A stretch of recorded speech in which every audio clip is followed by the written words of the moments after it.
How to add multiple pictures to Instagram stories. Hey guys, welcome back to the channel.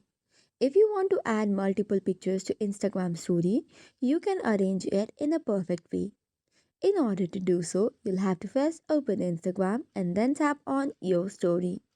Select the first picture that you want to add.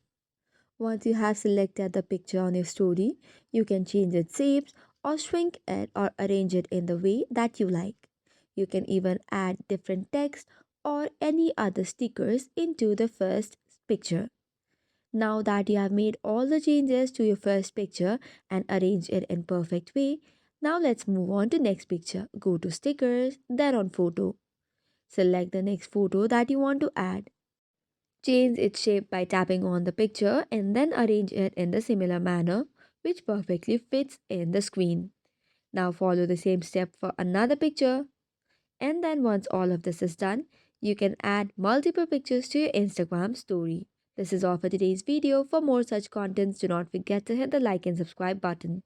Thank you and keep watching. Also, if you have got any queries, do not hesitate to drop on the comment section.